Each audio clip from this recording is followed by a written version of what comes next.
What's up? What's up? What's up? It's your boy, Eric, Eric Baker. What's poppin'?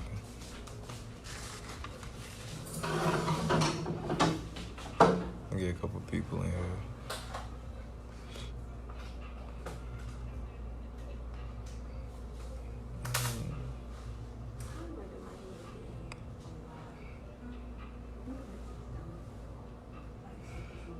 All right, so I might have to switch locations. But we're gonna talk about what is karma, being born, life after death, separating to reach the egg, tying and becoming an individual. What is death? Finding your purpose with your south node and your north node. Nothing happens by chance. Astrology within the household. So we're gonna get started to get a couple people up in this bitch. I've been here. And yeah, let me go ahead and peace.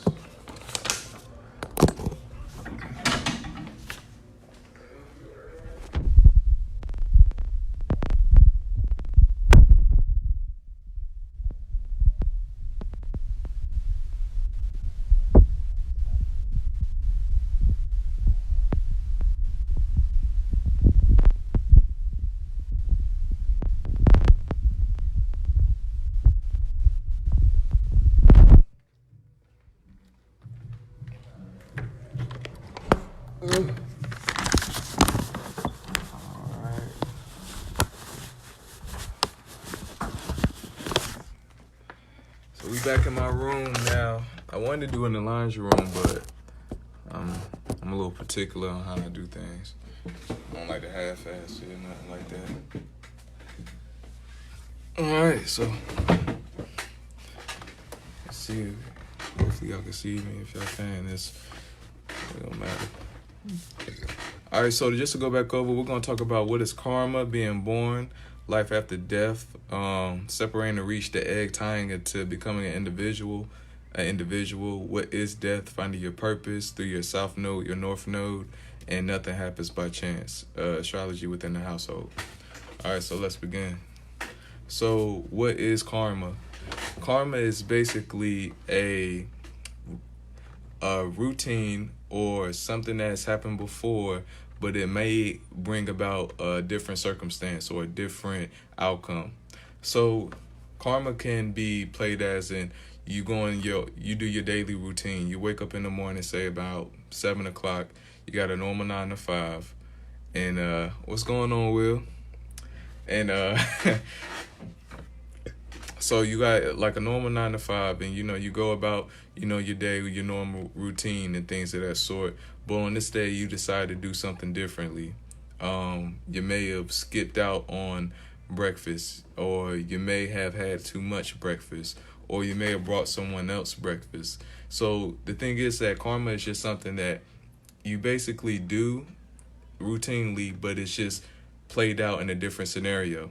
So one instance for me, I guess, for a karma situation happened yesterday. When I started diving into spirituality and everything, I started to see that, I just want to call what's going on. So I started to see that basically, when I started diving into spirituality, I started to see the errors of my ways.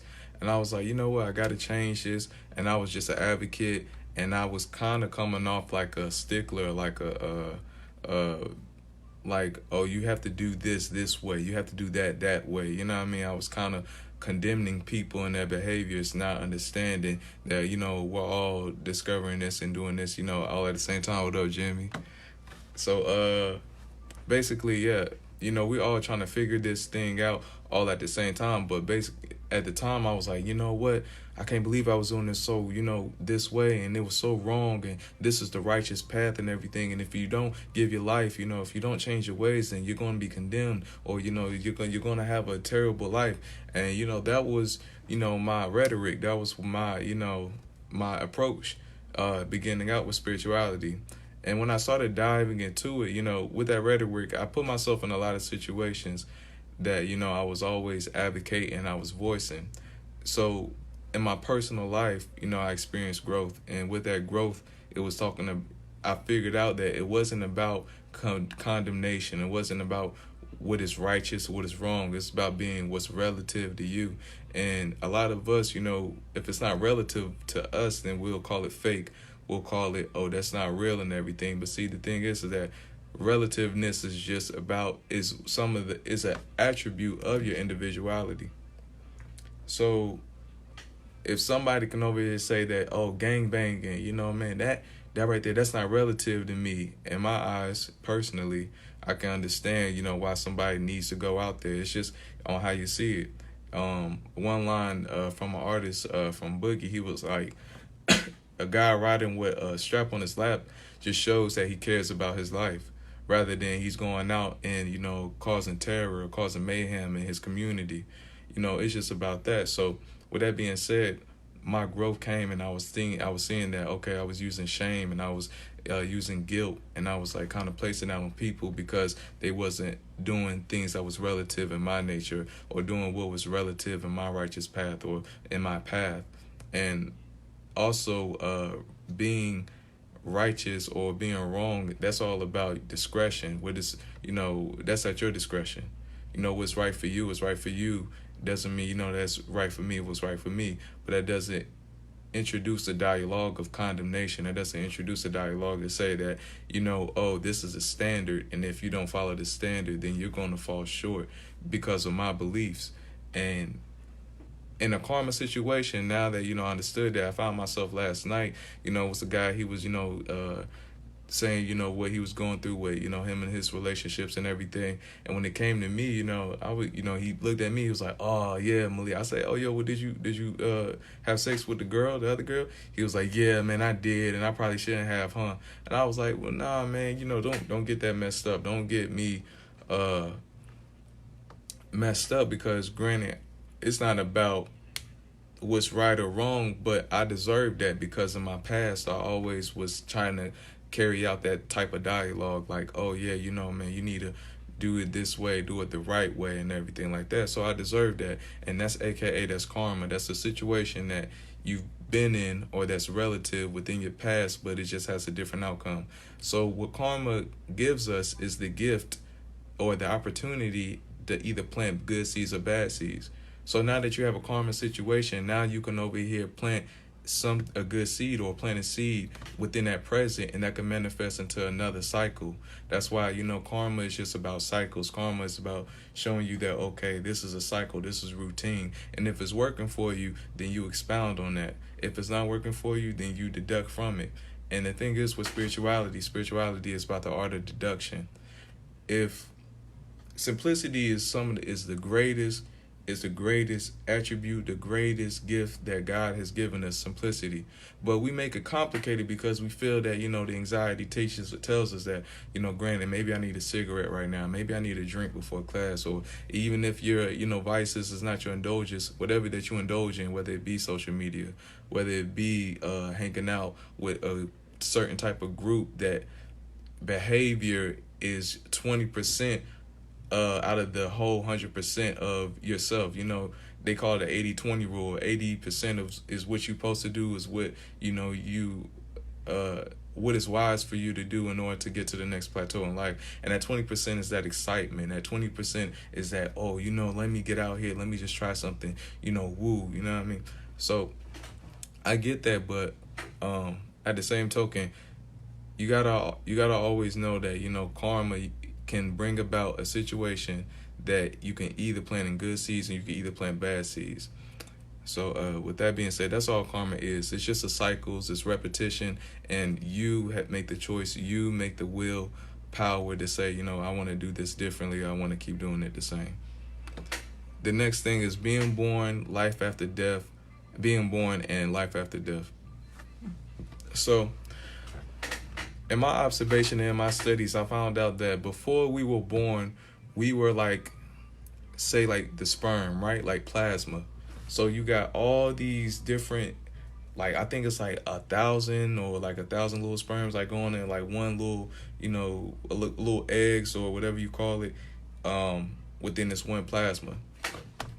So in the spiritual realm, you separated yourself from that, I guess from the all or whatever, or from your soul group. So basically, your soul group is just a group that are like-minded individuals or are like-minded. So when you separated yourself, you over here became an individual. That was the first dimension. You became one. You became, just you. The second dimension is you started to seek out something that was of a nature that you can relate to. So I think my astrological travels, I separated from my soul group, and then I started to develop lights or develop concepts that I was intrigued with or that enticed my spirit and that I wanted to involve myself in, and that was my father. So I found like a AKA a donor or a surrogate, whatever, if it makes more sense. And I was like, okay, this man right here, I agree with his stance in life. I agree with his morality. I agree with this. I learned this all from my astrologer. His name's Dolo the Pilot Man on YouTube, and different YouTubers and everything. Just spirituality. I read this book right here. This is Cupid's Poison Arrow. It talks about sexual transcendence.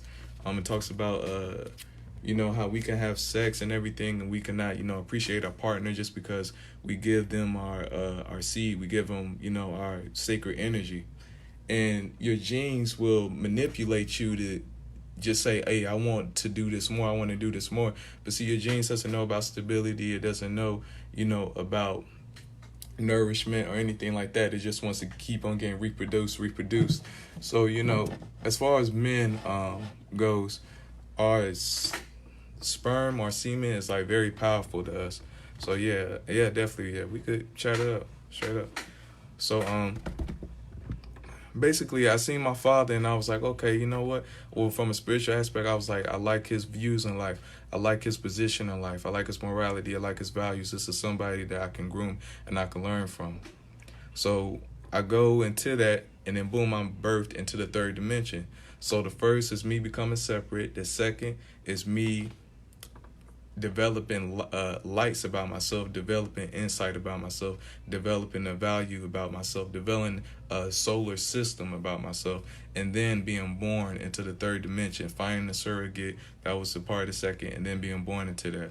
The fourth and sixth dimension is the same. So boom, now that you're in the third dimension, what are we doing right now? We're separating ourselves. We're finding things that we value, that entices us, that makes our spirit flare, and then we're born into, I guess, the fifth dimension. That we're born into the fourth, fifth, sixth dimension. So once you become an individual, that's third dimension. You start looking for like-minded people, going out. That's more fourth dimension. And then in this life, when you're reborn, you'll be reborn in the fifth dimension. But that's not a promise.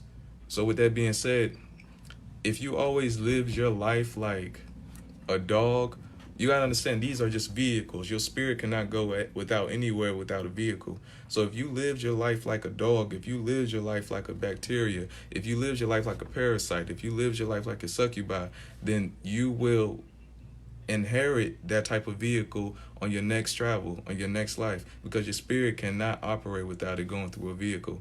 If you operate it as a god, if you operate it in your most godly state, then you will incarnate into that vessel, into that vehicle. So now we're talking about death. What is death? Death is nothing but mere transformation. A lot of us will over here say that, I'm afraid to die. You should really and I'm not the one to say who should or who shouldn't, but to understand the concept of death. Death is about transformation. It's about breaking away from when I was a boy, now I am a man. You know what I mean? It's about understanding the values and understanding what life has for you and understanding how to achieve these things. And you know that you can't go through life, being childish or being lackadaisical or just over here just thinking that, everything is meant for you and you don't have to put any type of time or work or effort into that. You know what I mean? That's what death is about, breaking away. It's about the art of deduction. Now, the physical death is just a physical death, but you have a mentality death, things that's not working out for you, peers that's not working out for you, you separate from that. You have a morality death as well, smoke weed every day, do this, turn up, and it's just not working out.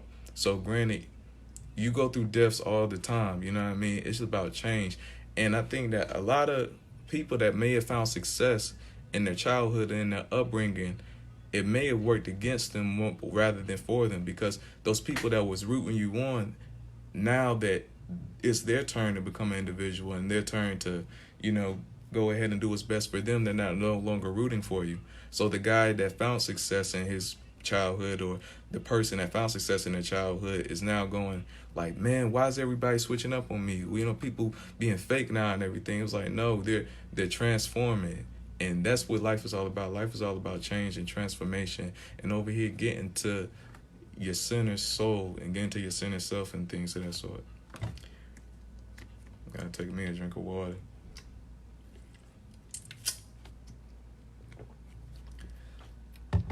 So now that you know that death is all about transformation, your spirit will always live. There's no reason to be fearful. There's no reason to be afraid.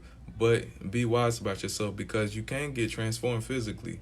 Involving yourself in, types of behaviors. Involving yourself with types of people that are not good for you, that represent your past. Involving yourselves in types of situation. And that's AKA karma. See, karma will work for you and keep working for you and keep working for you. But if you do not take your personal willpower, AKA your intentions, and you do not plant a different seed, then sure enough, that cycle will end. But it might not end in your favor. It might just end physically for you. And you might just experience death and that sort. But see, even with karma, you have to experience death. Karma is a cycle. And in order to gain a new cycle, you have to go through death. And it's not to be scared about what death is. We get so lost in the concept. I know people think, guns and shooting and killing and murdering and things of that sort. But death is a beautiful thing, because now you're separating from your old self. You're not no longer indoctrinated. You're not no longer castrated or marginalized into concepts or to beliefs. You're not no longer a nigga. You're not no longer oh yeah, I wanna be the biggest man on the yard and shit. Like, you're no longer that. You understand that, okay, granted, I'm here for a purpose. I'm here to reach my people. It's not about me. This shit ain't about me. Not at all. You feel me? I'm not looking for no praise or no anything. I appreciate it and I'm thankful and I'm grateful for it, but I don't look for it. You know what I mean? Because as soon as that happened, man, I got blood on my hands. Because as soon as I get opposition for what I do, then I want to start lashing out. And you got to understand, you don't do it for the praise. You don't do it to be, get opposition, but you take it all in stride, and that's about being abundant. So anything that's thrown at you, anything, you can just deflect it. Because you already know that, granted, you on your purpose, you're doing what you're supposed to do and not what others want you to do. So finding your purpose, and something that can help out with finding your purpose, you can look into your natal chart, and we have south nodes and we have north nodes, right? So your south node represents your past life. Your north node represents the life right now that that you need to expound on. So personally, my south node was in Taurus, right? So this is things that I need to release. This is something in my past life that basically I need to release. And I'm going to tie this all in as far as like your natal chart and why, you experience what you experience and the reason why that is. So my south node was in Taurus. And basically I need to release the attachment to luxury, my earthly appetites, overindulgence, being too practical, sticking with what I know, hiding in the comfort zone, working harder, not smarter, loyalty at my own expense, always being a provider, and holding energy in my throat chakra. My north node, what I'm supposed to be doing presently, what I need to embrace is spirituality, connection to the universe and divine, spiritual fulfillment, unspoken connections, mystery, allowing others to help me financially, passive income, joint financial ventures, and releasing energy through my through my sacral chakra. So basically, in my past life, I took everything easy. I always listened to my intuition. I was like, you know what? I always played it safe. And we talked about on the last live, your intuition could be your downfall. Your intuition always wants to play it safe, but you cannot inherit the full totality blessings that God has in store for you if you're always listening to your intuition. So in my past life, I always wanted to play it safe. Granted, I didn't want to be on the wild side too much. My feelings, my emotions were very to the earth, very practical. It was either like a yes or a no, and I didn't have to explain it.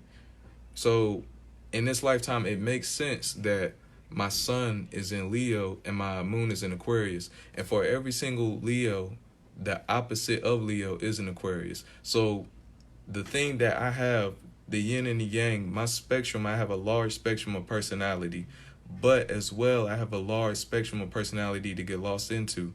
AKA, I could come off like, real nervous or real shy, or I can be very presentable, very direct, and very, secure about myself. So I needed this type of alignment to gain a balance, to gain emotional security, to gain, it to put me in the light of my Scorpio, to connect with my self spirituality. It would make sense that I need two extremities and to figure that out through this lifetime, how to balance myself out, because I lacked that in my past life. And in order to assure this in my life, I get why I chose this. And it goes even within your family. Nothing happens by chance. So, like I said, my North Node is in Scorpio, my South Node is in Taurus. My brother Miles, Marcus, they're both Cancers, they're both Cancer Sun. Now, Miles' moon is in Taurus, right? So, the moon really messes with Taurus. The moon will exalt anybody, like any manifestations. If you have a Taurus moon, your manifestations will quickly come into fruition just because the moon is exalted in Taurus. But the moon can overexhaust itself in Taurus as well. Remember, it's always a yin and yang to everything. So the moon can overexhaust itself in Taurus, meaning that you can you can attach your spirit to worldly desires, to worldly possessions. And if you attach your spirit to a lot of attachments, then you will be incarnate right back into this reality, because you didn't learn the art of deduction. You didn't learn to let things go. You didn't learn your spirituality, that you are no thing. All this stuff is an illusion. It's not here for, the taking. But if you always involve yourself, then you'll always come back to this realm of reality. And seeing how this world is playing out in the future, it don't look like it's going to get too much better, as far as like, finding, your true passions, or, just as far as security and your safe and your well-being. It's a whole lot of distractions out here, and it makes it harder. So I myself, I think I don't want to come back here. I want to, be incarnated into something that, is favorable in my lifestyle, in my heart, in my space. So Miles' North Node, like I say, Cancer Sun, Marcus, and Miles. Miles' North Node is Libra. And it's funny because my dad moon sign is a Libra. Nothing happens by chance. So what I'm saying is this, that what Miles is here to do or embrace, he can learn that from my father, or he can kind of get some aspects from my father, just because my father moon is a Libra, right? So with that being said, boom, he can have that. Now, when I have a Scorpio North Node, Marcus moon is in Scorpio. So there's certain aspects that Marcus has that I could learn from Marcus. It's not about hierarchy. It's not about your age or, where you are in your family. You can learn from anything. So I could learn aspects of my North Node of what, an example or a representation, a physical representation of what I should embrace, just through how Marcus responds. That's one thing. Your moon is how you respond. Your sun is how you act. So how you act, or, boom, that's your sun. But how you react is your moon. So I can pay attention how Marcus reacts to certain situations, and I can learn from that. I can see that, and I have learned from that. Marcus, he is mysterious. He talks to, I think, only one person about his whole problems. He doesn't spread across the whole map and let everybody know what he's doing. That's just Scorpio-like type energy. Now, granted, you can be the mayor and talk to everybody and just, have diarrhea at the mouth, but you're going to run the risk of over here missing out on opportunity, tarnishing an opportunity, or just putting blood in your hands altogether, just because you didn't learn to keep things internally and let it manifest until you find the next thing. AKA, if I would have just kept it internally, as far as like, oh, y'all need to be doing this different, y'all need to be doing that different, and then I would have figured out, oh, it's not about shame or guilt, it's not about condemnation. So with that being said, if I would have held that internally at first, I would have not got the opposition. But everything happens for a reason, and knowing that, it showed me karma.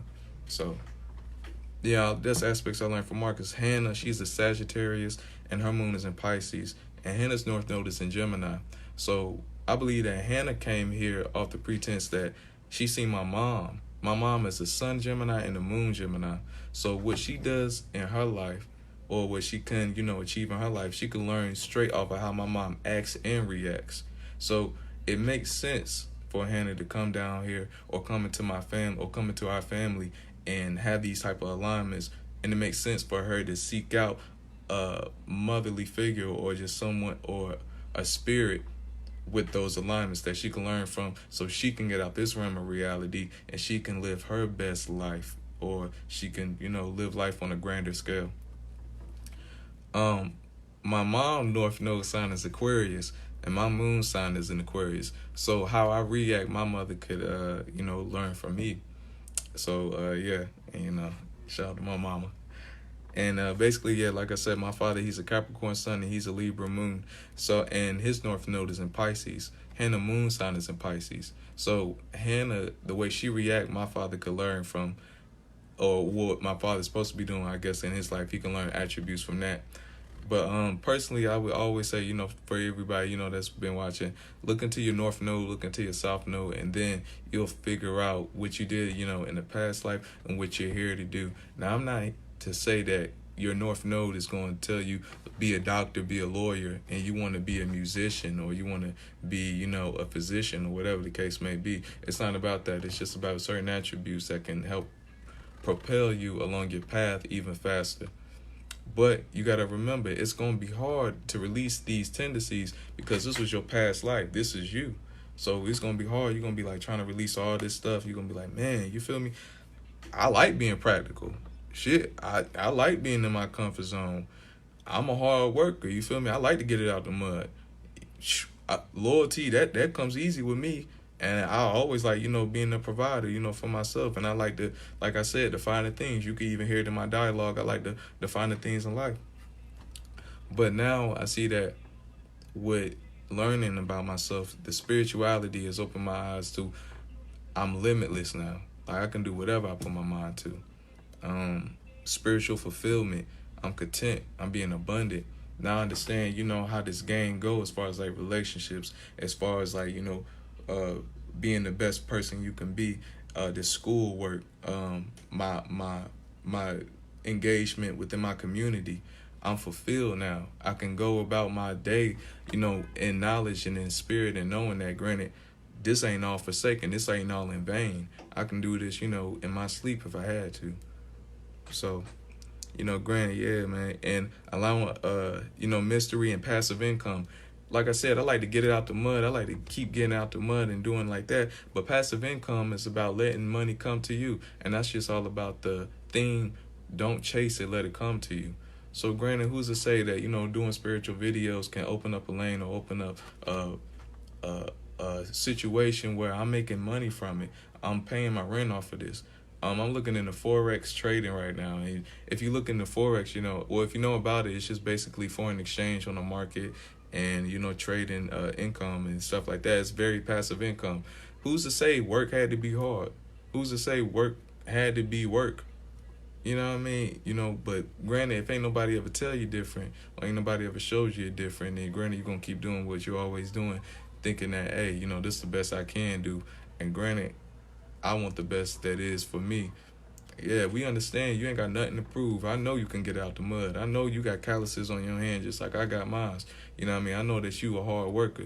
We know that, but do you know that you're a CEO too? Do you know that you're a boss? Do you know that you're a God? Do you know that you're abundant? You know what I mean? And it's just, people in our upbringing, they really didn't tell us that. They was teaching us formulas and shit.